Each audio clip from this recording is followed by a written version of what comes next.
Eternal God, give us discipline of mind and soul, body, in the way of sanctification. Amen. We're on chapter 4, Dr. MacCulloch, the reign of Queen Anne. Doesn't say too much about Anne so far, unless he's covering it somewhere else. And we're seeing some conflicts between the bishops and the royal prerogative, and Cranmer is a representative of the royal prerogative, and some bishops obstructing Thomas Cranmer's visitation program. That won't last long. Henry's going to get his way. Enough of that, boys. I'm the King of England, and I'm the head of the church. Story with long innings. Centuries in the Church of England.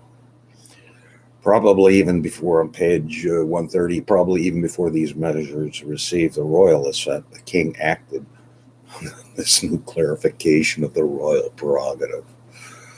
A draft commission datable to mid-November and December names 3 men, Cromwell and the 2 civil lawyers of Tregenwell. I think this is 1534. They were to be visitors not simply to exempt religious houses, but to a whole list of ecclesiastical institution downwards, which in effect meant the entire Church of England. Don't you tell me I can't send my visitors, you bishops. And the chief obstructionists were Stokesley of London, Longland of Lincoln, and the aged, half-blind Bishop Nix of Norfolk. The trio of these visitors were named with titles which would resound through the Church of England for the rest of the decade. Vice-gerentus et vicarios nostros generales. Among them, Cromwell was already envisioned as the senior. Quorum te prefatum Tomum Cromwell. Praecipium et principiolorium esse volumus. Yet in the course of drafting, alterations were made to produce the final commission in January 1534. So this has had a couple of months in the oven, which named Thomas Cromwell as the sole vice-gerent or vice-general, a layman now over the church, a huge issue. Still, the purpose of this new office remained one single visitation, although the apparent limitation of powers was not what it seemed. While the vice-gerent was engaged in his visitation, all authority of the local bishops would be placed in the visitor's hands. See the transfer of power to the government away from the church. This was to be the basis of the great expansion of the vice-gerential powers until they overshadowed those of the 2 archbishops themselves. So now you've got Tom Cranmer, the Archbishop of Canterbury, reporting to his superior in church affairs, a layman, Thomas Cromwell. Nevertheless, Dr. Logan has noted the hesitancy with which the proposed structure was put into place. Months elapsed before the commissioners acted upon it. One can underline his point by noting the way in which Cranmer's visitation staggered on into 1535, creating more problems and embarrassments in its wake. It looks as if Cromwell had not yet decided that the archiepiscopal visitation was a lost cause. New areas of visitation were attempted. In late February or March, the aged Bishop Veysey of Exeter, he was a co-consecrator of Cranmer, received Cranmer's inhibition. And although he does not seem to have made a formal protest, the inhibition became entangled up with rows, 2 monasteries in the Exeter diocese. There was even an unprecedented effort to give secular backup to Cranmer's work by placing his senior household officers on the commissions of peace and strategic areas. This is the only plausible explanation of the sudden appearance in certain county commissions of the peace issued in late 1554, winter 1535, of John Goodrich, Henry Hatfield, and Henry Stockwith. Goodrich, besides being Cranmer's treasurer, was elder brother to Cranmer's old friend and ally, Bishop Thomas Goodrich, while the Archbear's survey, Hatfield and Stockwith were both also Cranmer's relatives from the East Midlands. The trio is listed as a block in widely dispersed counties of Surrey and Sussex. 21 September 1534, Suffolk and Gloucestershire, 20 February 1535, and Goodrich alone appears in Norfolk Commission, 24 November 1534. Their introduction to the Sussex indicates that the Diocese of Chichester was also in the Archbishop's sights. Surrey was in the Diocese of Winchester, where he was now planning to initiate his visitation. Oh, that'll go over well with Winchester. Suffolk and Norfolk were in Norwich, where proceedings were continuing against poor Bishop Nix. And Gloucestershire was part of the Diocese of Worcester, with which Cranmer had been concerned since August. Since justices of the peace were appointed by the Lord Chancellor, yet this is another instance of Archbishop and Chancery working close together. Yet the trio of new JPs had vanished as suddenly as they'd come from the various justices' benches by the time of the next surviving peace. During this winter and into the spring, there were fresh demonstrations of defiance by Longland and Stokesley, the two veterans of bureaucratic ecclesiastico-political warfare. No king, no Archbishop Cranmer. Longland was also a co-consecrator of Tom Cranmer. Stokesley, while we're on him, baptized Queen Elizabeth. Cranmer was there. Longland's suffragan bishops was still ignoring Cranmer's inhibition of March 35 by holding an ordination, and Stokesley had done the same in February. It was probably also Stokesley who was responsible for yet another attack on an aspect of Cranmer's power, his personal court of audience.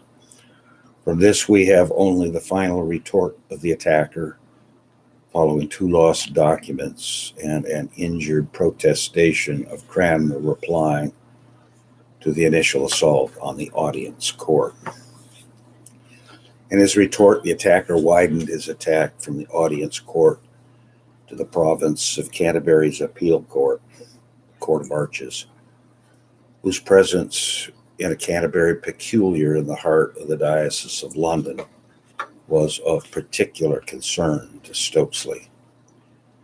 Behind all this was the still relentless insistence upon the subject of the legantine element in Cranmer's power, and there was another adroit further widening of the argument to enlist the Vicar General's new powers as a challenge to the older powers of the new Archbishop. Stokesley, if he was indeed the author, suggested that if the king made Cranmer his legate, it should peradventure derogate the power of the Grace's general vicar. And if they both should occupy, then shall the people so much the rather take occasion to think and say that his Grace's vicar exercises the power of the legate by the Grace's authority. A lot of blather. Here was good reason for Cromwell to pause and consider the best further action. Still more trouble for Cranmer emerged. Another late flowering of protest at his visitation of Corpus Christi at Oxford, February 1535, was probably not unconnected with the fact that Stephen Gardiner was the college's visitor. This is all the more likely because the final contretemps of the whole sorry business of visitation in spring 1535, when Cranmer decided to try his luck and visit Gardiner's diocese in Winchester. It is puzzling that he had not staged a visitation there in 1534, since Cranmer was then very much on the defensive. Winchester's outspoken resentment of the pace of further religious change, okay, so what's that mean? Had earned him dismissal as royal secretary in exile from court into Hampshire, heartland of his diocese, in April 1534. What's going on theologically? Come on. And the historian is not telling us. We're a tad frustrated here. And there stayed probably through the rest of the year. Cranmer nevertheless held off, perhaps for the honorable, compassionate reason that Winchester diocese had been visited twice before in 4 years. He served a monition for visitation on the Bishop of Winchester on 20 April 1535. Gardiner then complained to Henry VIII. Gardiner's gambit was a new variation on the theme of Cranmer's style of royal supremacy. He objected to Cranmer's title primate of all England as to the derogation and prejudice of the king's high power and authority. He also drew attention to the financial burdens which a third visitation in 5 years would cause his diocese. Cranmer's reply on 12 May, when Cranmer had told him the news of Gardiner's protest, was as angry as the primate could get. We rarely hear him speak so frankly as in this letter to an intimate friend. Nothing could infuriate him more than the charge of disloyalty to Henry VIII, and in his letter we hear already the aggressive tones which he would use in his answer to Gardiner in 1551. It's got some funny spots there, where he puts Gardiner down as a non-theologian and a lawyer, and they begin to battle it out, turf wars on the Eucharistic issue. That useful evening meal 6 years before at Waltham was in a different age. 6 years before. So we're at 1535. Here we get a little Tom Cranmer. To be plain, I think that the Bishop of Winchester, I cannot persuade myself that he is so much tendereth the king's cause as he doth his own, that I should not visit him.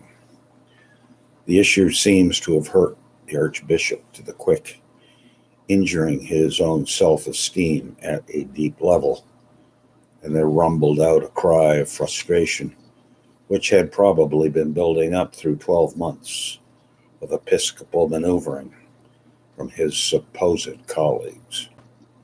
Here we get a quote here. Who is this from? Looks like it's Cranmer. I'm not sure here. I don't see a footnote, but it's indented.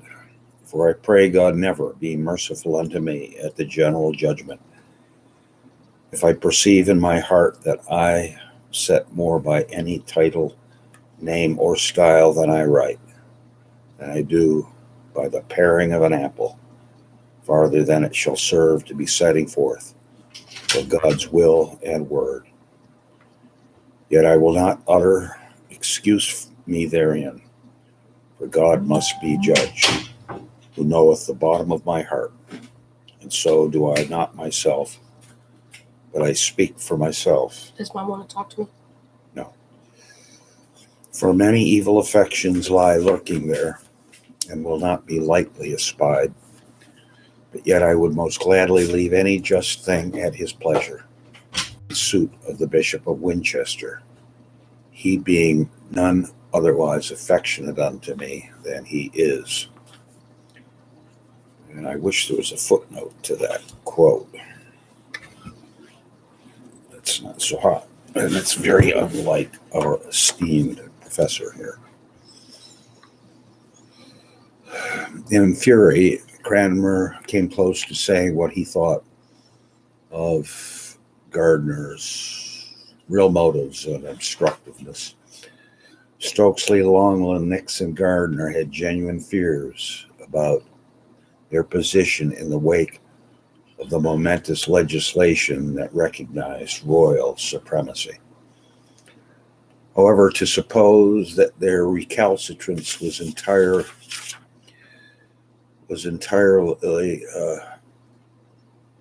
about jurisdiction and primacy penalties seems over-trusting.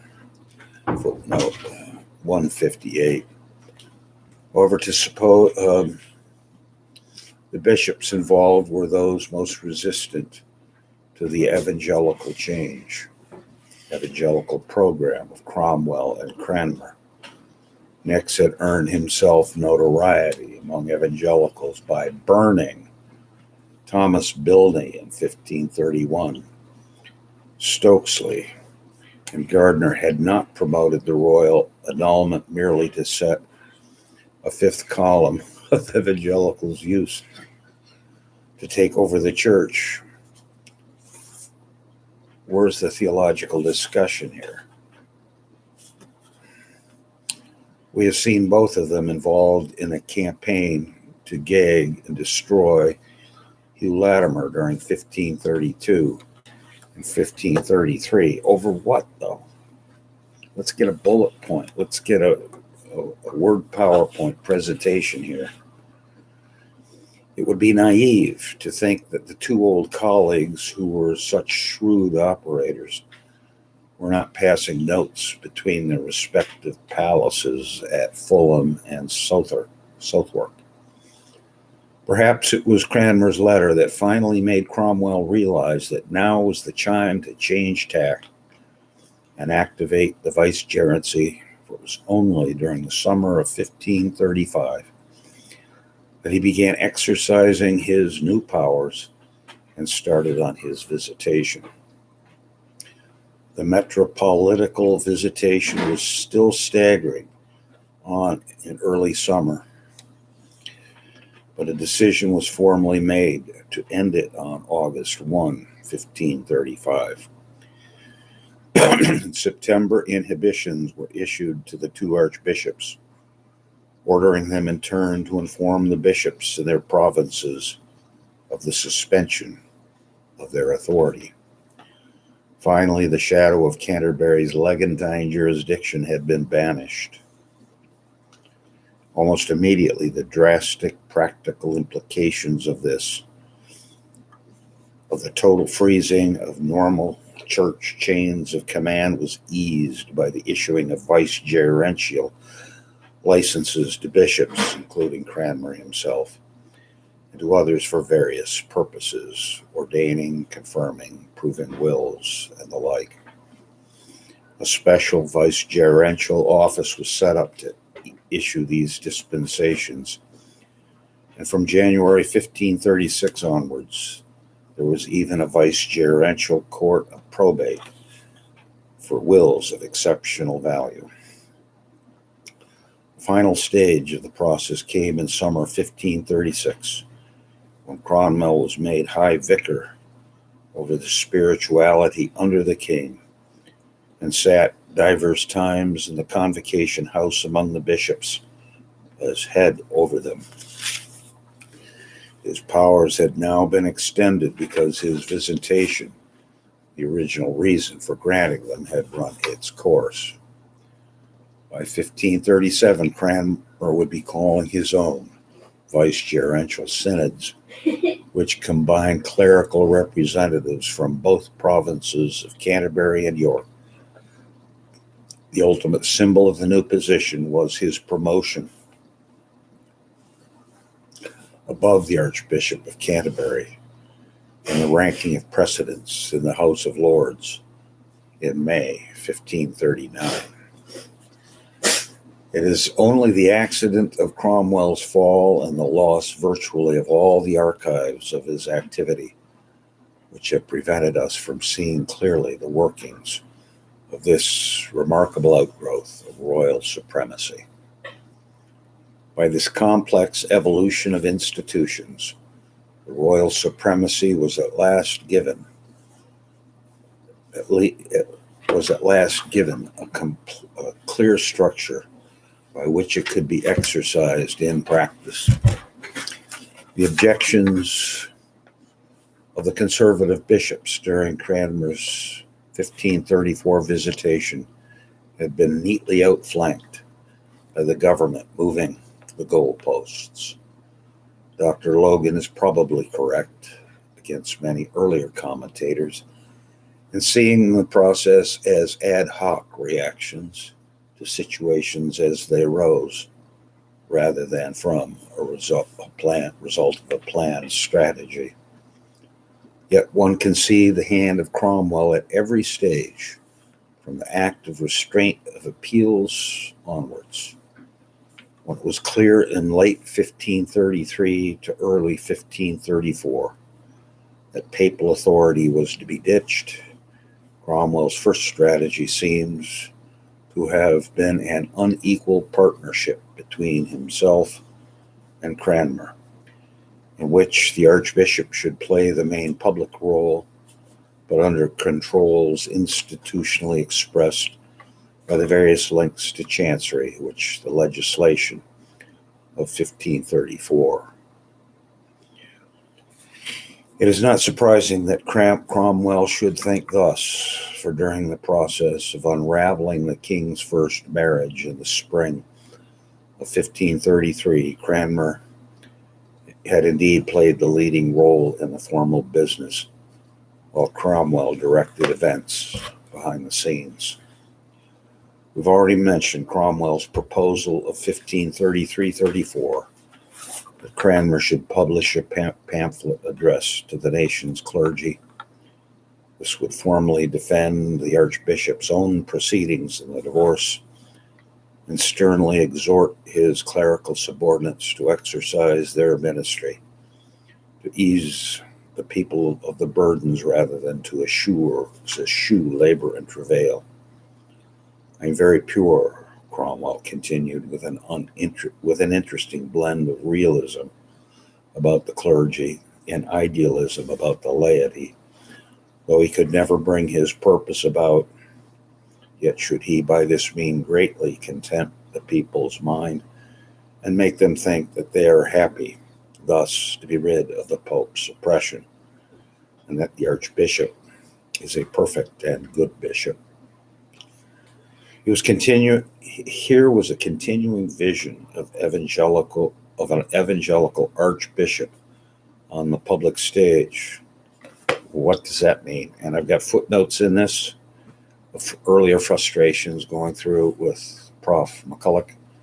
He uses the term, he doesn't define it.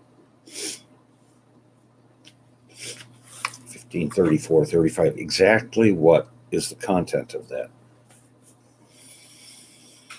Advised by a wise statesman in the wings, yet the woeful number of loose ends in the supremacy exposed by the events of 1534 led to a stage-by-stage rethink, which in the end would leave the Archbishop much more clearly the junior partner to the Vice-gerent in spirituals. And I got another frustrated footnote in margin. Where did Anne go? Chapter 4 is about the reign of Queen Anne.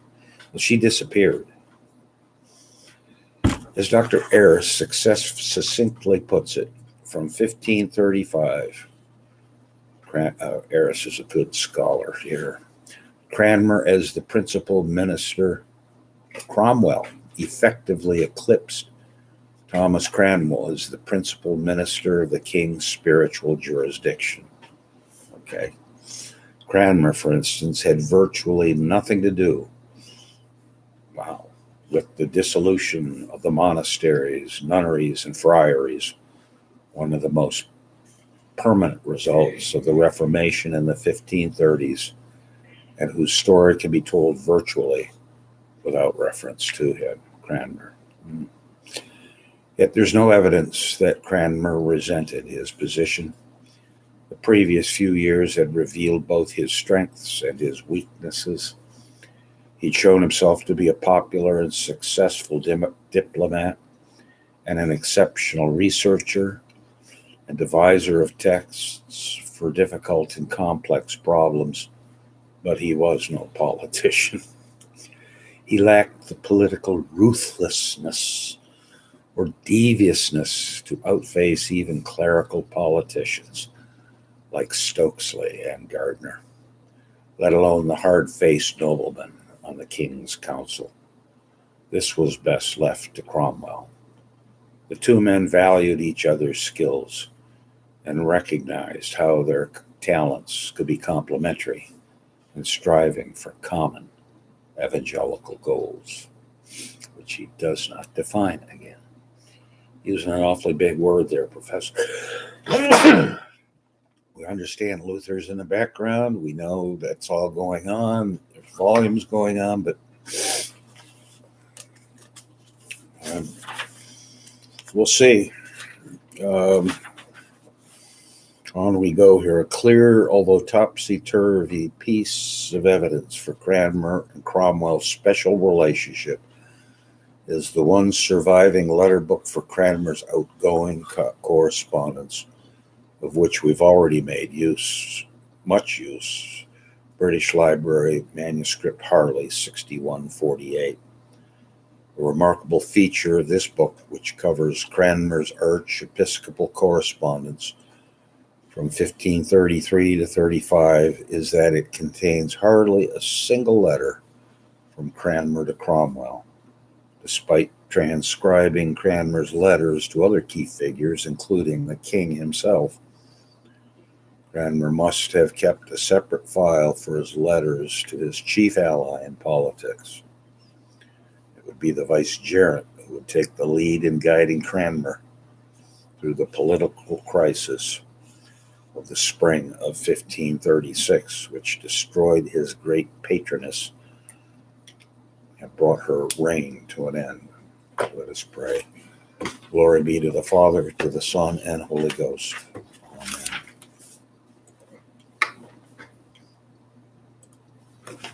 Amen.